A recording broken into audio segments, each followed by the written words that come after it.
Hi, welcome to our channel of IGNOU Audiobooks, Indira Gandhi National Open University, School of Education, SOE, Master's Degree Programs, Master of Arts, Distance Education, MAID, Second Year, MDE-417 Distance Education, Economic Perspective, Block 1 Economics of Education. Unit-1 Conceptual Foundations. 1.1 Introduction. This is the first block of the course on Distance Education, Economic Perspective, and provides the foundation to the study of economics of distance education with conceptual clarifications. Besides conceptual foundations, clarifications given in Unit 1, the subsequent three deal respectively with education as consumption and investment, various educational costs and cost analysis in education, and how resources are utilized within, for education. With the foundational clarity provided in this block, you will be equipped better to appreciate the detailed study of economics of distance education in Block 2, costing in distance education in Block 3, and international perspectives in Block 4 on costing in distance education, which are contributed by international experts in the area of economics of distance education. And the critical study of select papers given in Block 5 shall expand the horizon of your understanding of this area, as also facilitate you to take up research studies of your own in future, as also for your project work within the master's program. 1.2 Learning Objectives. After going through this unit, you should be able to define economics of education. Black circle differentiate between public and private good, investment and consumption goods, and social good and merit good. Explain the human capital theory with a critique on it. Examine the relationship between education and economic growth. Explain the endogenous growth theory. Examine the contemporary economic reform policies and their effects on education, such as privatization and internationalization of education. 1.3 Introduction to Concepts. 1.3.1 What is economics of education? Economics of education is a branch of economics which applies various economic theories, principles and models to the issues and problems of education. Economics of education was born as a formal area of study only about 5 decades ago, with the human investment revolution in economic thought, created by Theodore Schultz in his presidential address to the American Economic Association in 1960. It builds powerful interface with theories of growth, labor economics, international economics, public finance, welfare economics, microeconomics, household economics, and simultaneously going deep into the basic tenets of economics of education. To begin with, the interests of economists in the field of education have centered chiefly on 4 topics: a. Measurement of the economic cost and benefits of education, b. Educational planning, c. Efficiency criteria, and d. Adequacy of revenue sources. Further, 3 major economic approaches to educational planning, viz. I. Rate of return analysis, e. Manpower planning, and e. Social demand analysis have vastly contributed to better understanding of several economic dimensions of education. These have also influenced considerably the boundaries of the theories of growth, labor economics, and development economics. Research studies that examine private and social demand for education have made significant dents into development economics, necessitating broadening the framework of studies on poverty, inequality, household consumption, and levels of living. For its own development, economics of education has drawn heavily from economics, and in turn influenced heavily the development of economics too. It has become a specialized branch of economics and also a separate area of educational studies. The other major components of human capital, viz. Health and migration, also branched out of it as important areas of study.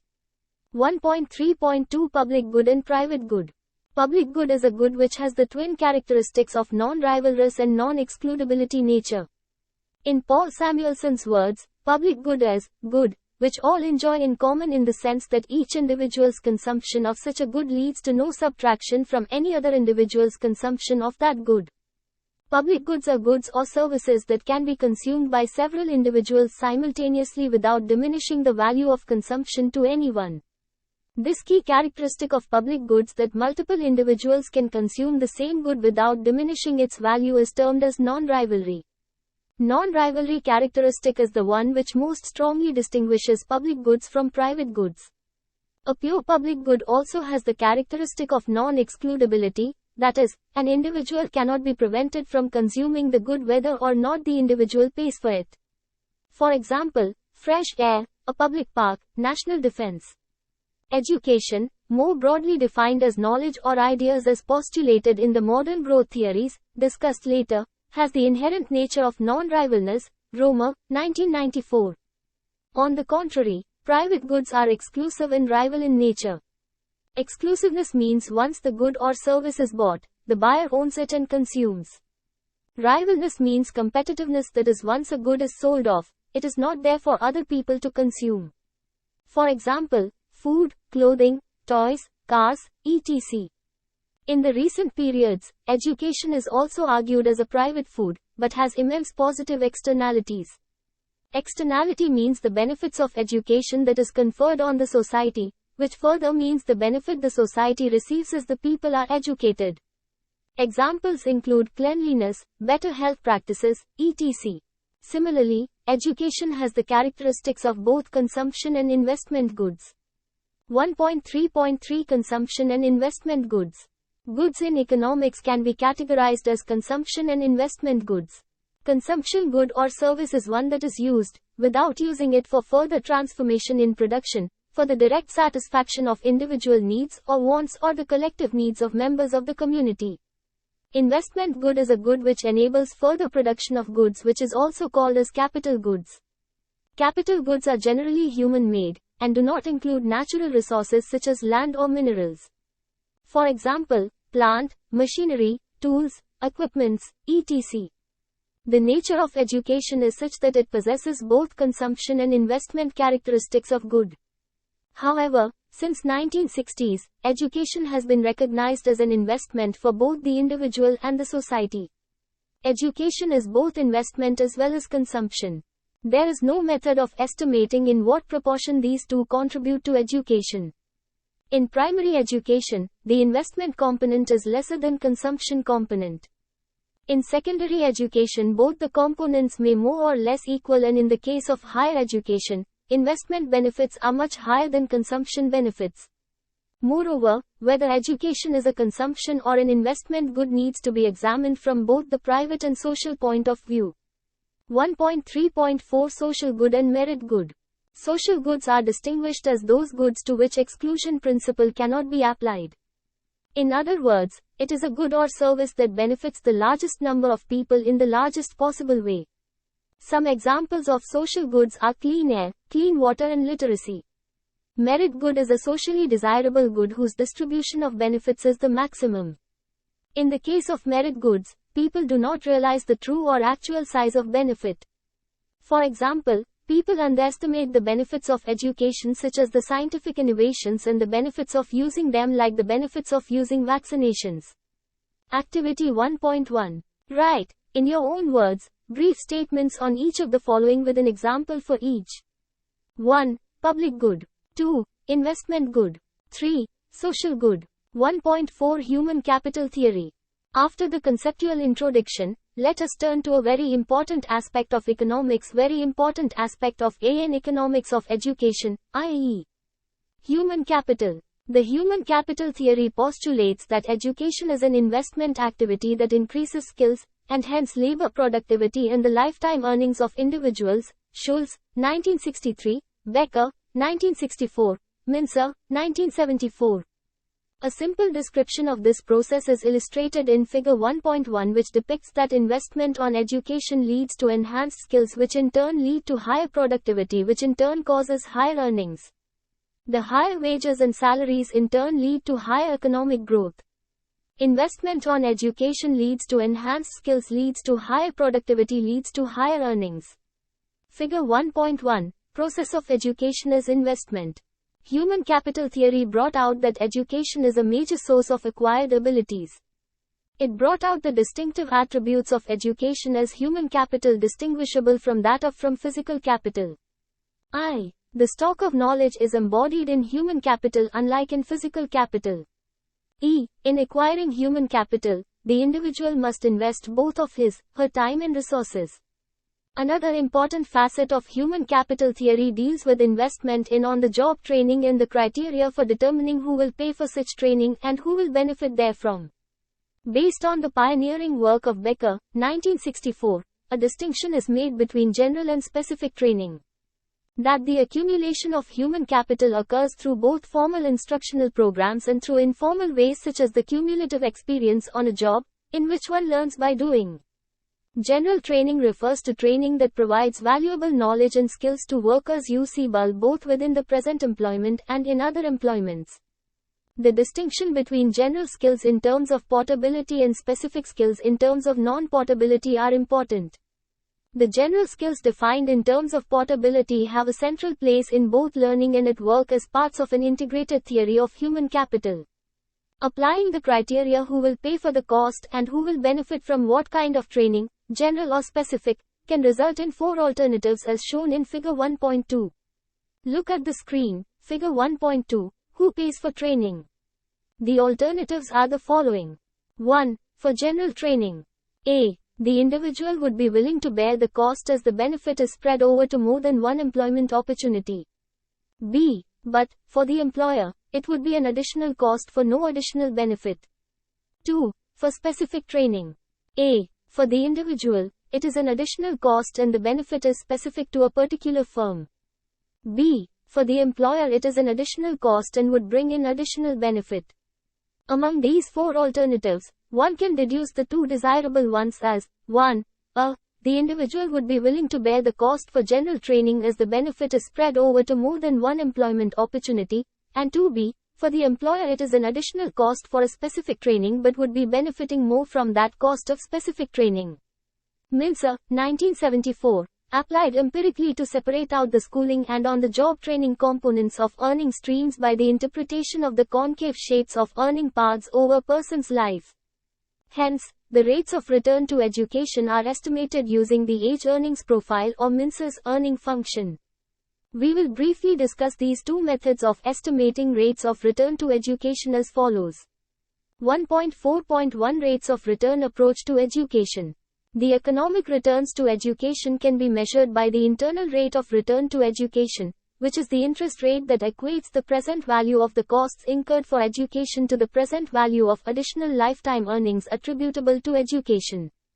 It is the profitability or rate of return on investment as a measure of the expected yield of investment in terms of future benefits, or income stream generated by capital compared with the cost of acquiring the capital asset. The rate of returns to education can be measured for both the individual, private, and social rates of returns. The private rate of return is used to explain the demand for education. It can also be used to assess the equity or poverty alleviation effects of public education expenditures, or the incidence of the benefits of such expenditure. The social rate of return summarizes the costs and benefits of the educational investment from the state's point of view, i.e., it includes the full resource cost of education, rather than only the portion that is paid by the recipient of education, i.e., the student or the trainee. Private rate of return. The costs incurred by the individual are her foregone earnings, since she may have earned in a job if had not gone for further education, while studying, plus any education fees or incidental expenses the individual incurs during schooling. The private benefits amount to what a more educated individual earns, after taxes, above a control group of individuals with less education. The private rate of return to an investment at a given level of education in such a case can be estimated by finding the rate of discount, R, that equalizes the stream of discounted benefits to the stream of costs at a given point in time. Social rate of return. Private and social rates of return is that for not for. The main difference between private and social rates of return is that, for a social rate of return calculation, the costs include the state's or society's at large spending on education. Gross earnings, i.e., before taxes and other deductions, is used in a social rate of return calculation, and such earnings also include income in kind where this information is available. Since the costs are higher in a social rate of return calculation relative to the one from the private point of view, social returns are typically lower than a private rate of return. The difference between the private and the social rate of return reflects the degree of public subsidization of education. Adjustments. Estimating the returns to investments in education, as for any other sector, involves an implicit projection of anticipated benefits over the person's or society's lifetime. Since only the past earnings are observed, or, most commonly, only a snapshot of the relative earnings of graduates of different levels of schooling is observed, adjustments have been used in the literature to provide a realistic projection of earnings of graduates. The most common adjustments refer to the anticipated real growth in earnings, mortality, unemployment, taxes and innate ability. Earning function. Mincerian method, or earning function involves the fitting of a function of log wages, using years of schooling, years of labor market experience and its square as independent variables. Mincer, 1974. Often weeks worked or hours worked are added as independent variables to this function as compensatory factors. We call the above a basic earnings function. In this semi-log specification, the coefficient on years of schooling can be interpreted as the average private rate of return to one additional year of schooling, regardless of the educational level this year of schooling refers to. 1.4.2 Education as a screening or credentialism hypothesis. Many economists, particularly Arrow, 1973, Spencer, 1973, and Stiglitz, 1975, among many others, have argued that education remained as a screening or filtering device. The skepticism of human capital theories have led to the development of alternative theories such as screening theories and labeling mechanisms. This hypothesis contends that education or investment on education is not productive by imparting necessary knowledge and skills, but simply acts as a screening device, which enables employers to identify individuals who possess either the superior innate ability or certain personal characteristics such as attitudes towards authority, punctuality, or motivation, etc. Rather, education screens, labels and identifies the higher credentials in people and leads to higher earnings. See Figure 1.3. Investment on education leads to higher credentials leads to higher earnings. Figure 1.3. Education and earnings relationship.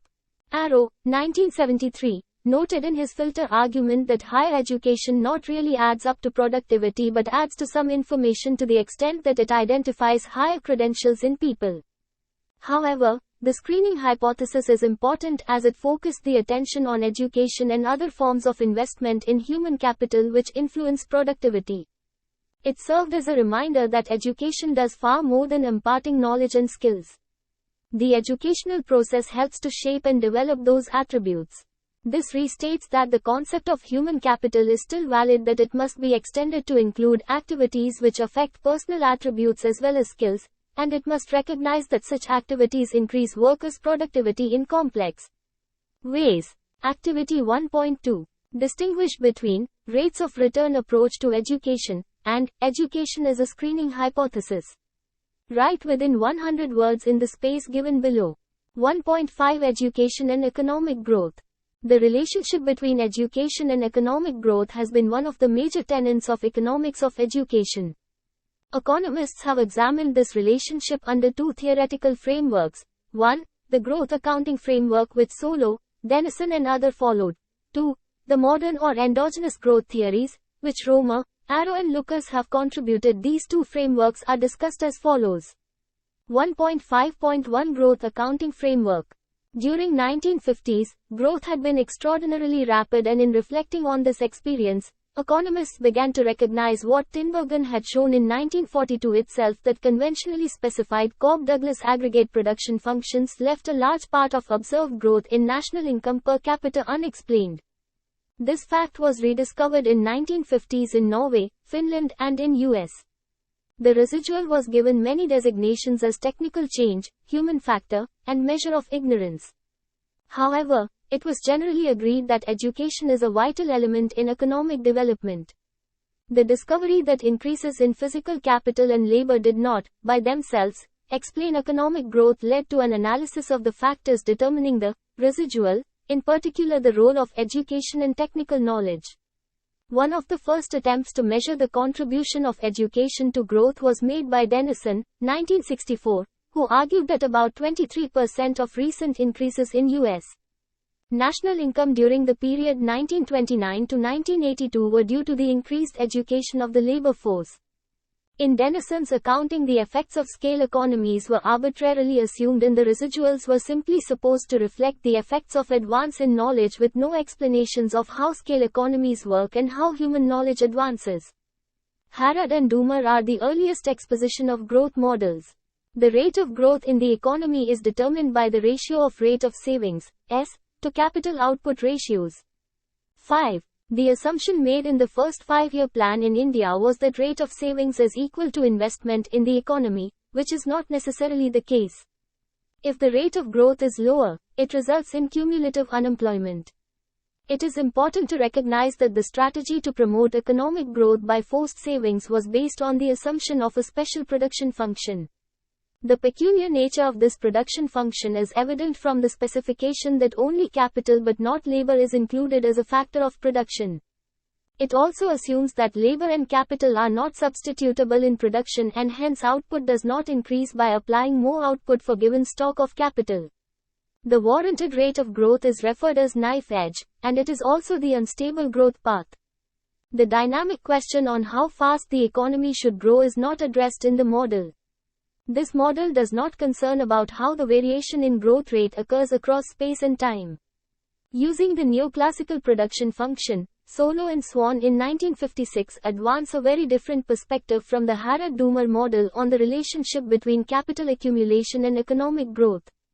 Unlike in Harrod-Doomer, the labor and capital ratios were allowed to change by Solow and Swan. It can be derived from this model that both capital input per worker and output continue to grow at the same rates as the rate of increase in the efficiency of labor resulting from technological progress. Thus, it implies that the growth of income per capita cannot be sustained without continuous technological progress. However, Solow's convergence keeps on growing at the same rate and does not allow for any difference across space or time as in Harrod-Doomer. An important contribution of the neoclassical growth model of Solow-Swan was to elucidate the decisive role of technological change in economic growth. However, the problem was treating technological progress as exogenous in the growth model. 1.5.2 Endogenous Growth Theory (THEP). An attempt to incorporate the effects of scale economies and endogenous technological progress into the growth theory is called endogenous growth models, pioneered by Paul Romer, 1986, 1994, Kent Arrow, 1973, and Robert Lucas, 1988. These models try to explain the mechanism of how new knowledge is created through economic activities, giving rise to scale economies. Its basic assumption is that new knowledge to improve economic production accentuates bit by bit through the efforts of individual firms to design and construct more efficient machines and factories in their investment activities. It is assumed that certain useful knowledge created by a firm sooner or later becomes usable by other firms despite the firm's efforts to prevent other firms from using it. According to Romer, an inherent characteristic of ideas or such knowledge is that they are non-rivalrous. But they vary substantially in their degree of excludability. Excludability indicates the degree to which a good is excludable, i.e., the degree to which the owner of the good can charge a fee for its use. As discussed earlier, non-rivalrous goods that are essentially non-excludable are called public goods. On the contrary, a rivalrous good must be produced each time they are sold. Goods that are non-rivalrous need to be produced only once. That is, non-rivalrous goods such as ideas involve a fixed cost of production and zero marginal cost. An example is Thomas Edison and his lab to produce the first commercially viable electric light. Additional lights could be produced at a much lower per unit cost. Once the product is developed, each additional unit is produced with increasing returns to scale under imperfect competition. This process can be viewed as production with a fixed cost and a constant marginal cost, which exhibits increasing returns to scale, see figure 1.4. Ideas are very different from other economic goods. Ideas are non-rivalrous and also non-excludable after some time, at least in the medium term. Once an idea is invented, it can be used by one person or by 1,000 people, at no additional cost.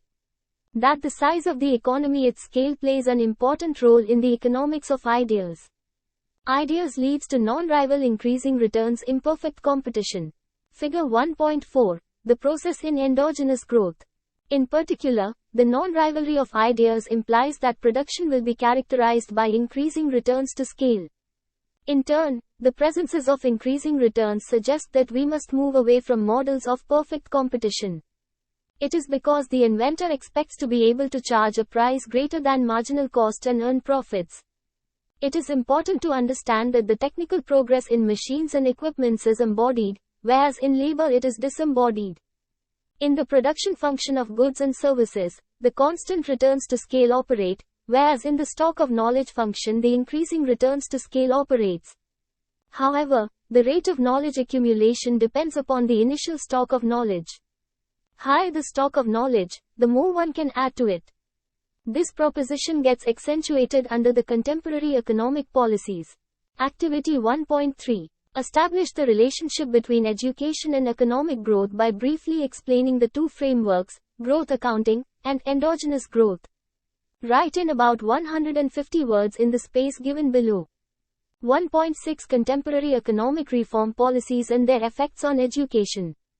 Knowledge is the driving force in the rapidly changing globalized economy and society. Quantity and quality of highly specialized human resources determine their competence in the global market. It is now well recognized that the growth of the global economy has increased opportunities for those countries with good levels of education and vice versa. Carnoy, 1999, Stewart, 1996. It is also widely recognized that to the extent globalization and macroeconomic reforms intensify competitive pressures, it correspondingly emphasizes the redistributive strategies and push governments away from equity-driven reforms. Bowles, 2001. India is no exception to this global phenomenon. As a part of globalization, economic reforms initiated in India in the beginning of 1990s consisting of structural adjustment and stabilization policies. Further, the second generation of economic reform policies, especially the Fiscal Responsibility and Budget Management (FRBM) Act, notified on August 2003, aims to eliminate the revenue deficit by 2008-09. With economic reforms and other pressures of the government, higher education has been listed as non-merit good. Following the structural adjustment policies and later the macroeconomic and fiscal policies, a fiscal squeeze is experienced in all social sector investments, which has trickled down to public expenditure on education in general, and higher education in particular. Economic reforms initiated in India in the beginning of 1990s consist of structural adjustment and stabilization policies. Following the structural adjustment policies, a fiscal squeeze is experienced in all social sector investments, which has trickled down to public expenditure on education in general, and higher education in particular. On account of the cut in the budget for higher education, there are severe pressures for the higher education system to mobilize resources from non-governmental resources. Simultaneously, the demand for higher education has been growing rapidly with comparatively faster growth in enrollment in higher educational institutions than the growth in number of higher educational institutions. On account of the cut in the budget for higher education, there are severe pressures for the higher education system to mobilize resources from non-governmental resources. As a consequence, augmentation of resources by higher educational institutions covering either a larger portion of cost of higher education or full cost recovery even in public higher education institutions has become the order of the day through introduction of self-financing courses and seats in tune with liberalization policies. The emerging alternatives on various financial reforms, innovations. 1. It pertains to public higher educational institutions. However, there is no comprehensive information available on growth of private higher educational institutions and number of students enrolled therein. 2. Certain number of students in each department pay full cost fee, while the rest of the students pay normal, subsidized, fees. It is to be noted that the normal fee itself has been increasing, besides the full cost fees. Including hike in student fees, student loans and privatization in public higher education institutions along with increasing private sector participation.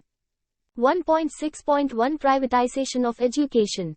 Private higher education is one of the most dynamic and the fastest growing segments of post-secondary education at the turn of the 21st century. A combination of unprecedented demand for access to higher education and the inability or willingness of governments to provide the necessary support has brought private higher education to the forefront. Private institutions, with a long history in many countries, are expanding in scope and number, and are increasingly important in parts of the world that have relied on the public sector. Altbach, 1999. This transition process in higher education is primarily on account of the new goals, policies, and practices of neoliberal market principles. There has been a paradigm shift in the attitude towards the role and efficiency of state per se in financing of any public services, including education, in particular. India is no exception to this global transformation, especially during 1990s. Historically, private sector participation in education in India is not a new phenomenon. In India, over the years, there have been private initiatives in education, initially for philanthropic reasons and more intensively during 1990s, in professional and even in general higher education, not only to meet the growing demands but also to realize the huge and quick profit potential. Such a rapid growth of private higher education institutions is also on account of the policy changes at the macroeconomic level and also at the micro or subsectoral level, i.e. higher education. This is primarily the impact of economic reforms initiated during the beginning of 1990s. The 5 major components of the new economic policy initiated in the beginning of 1990s include liberalization, globalization, privatization, called LGP, currency convertibility, and reduced role of state. These reform packages imposed a heavy compression on the public budgets on the education sector, more specifically so on higher education, see figure 1.5. With macroeconomic reforms leading to severe cuts on the education budget resulted in several policy directions. Such policy changes have paved the way to several alternatives, including student fees, student loans and privatization in higher education. The increased role of the market is manifested by the expansion of private sector education industry, i.e.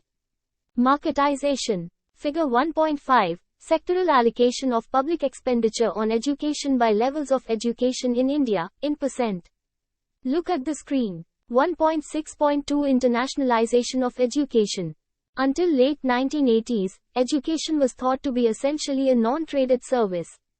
Under General Agreement on Trade and Services, GATS, in January 1995, education has become a tradable service. Since then, the internationalization of higher education gained momentum. Internationalization of higher education is seen as one of the ways the country responds to globalization while maintaining the individuality of the nation. Knight, 2002, defines internationalization of higher education as the process of integrating an international, intercultural dimension into the teaching, research and service functions of the institutions. There are several key concepts in this definition, e.g., the idea of internationalization being a dynamic process and not a set of isolated activities. Integration or infusion contributes to the sustainability of the international dimension. Finally, the definition refers to the primary and universal functions of an institution of higher education, namely teaching, research and service to the nation. Internationalization of higher education is pursued via 4 modes, see Table 1. The first important mode, cross-border supply, corresponds to the normal form of trade in goods and service which crosses the border. Cross-border supply of educational services might grow rapidly in the future through the use of new information technologies for distance learning, cable and satellite transmissions, audio and video conferencing, PC software, CD-ROMs, and the Internet.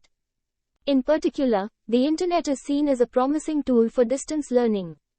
A number of private companies and universities have launched recent initiatives in this area. Table 1.1. Main modes of international supply of educational services. Look at the screen. Note, the different modes of services trade according to the GATS classification source, Knight, 2002. The second mode of consumption abroad refers to a situation where a service consumer moves to another country to obtain the service in question, e.g., a student who travels abroad to study. International flows of students in higher education constitute at present by far the largest share of the global market for education services. The third mode of commercial presence of educational services refers to the commercial establishment of facilities abroad by education providers, e.g., local branch campuses, or partnerships with domestic educational institutions. There is a growing interest through this mode and has a strong potential for growth. The last mode of presence of natural persons consists of a natural person, e.g., professor, researcher, teacher etc., traveling to another country on a temporary basis to provide an educational service, see Table 1.1. Under GATS, there are both conditional and unconditional obligations, see Knight, 2002. These obligations in a broader sense favor the developed nations than the developing nations. In brief, we can say that it makes a similar platform for unequal partners and hence poses many challenges for the developing nations.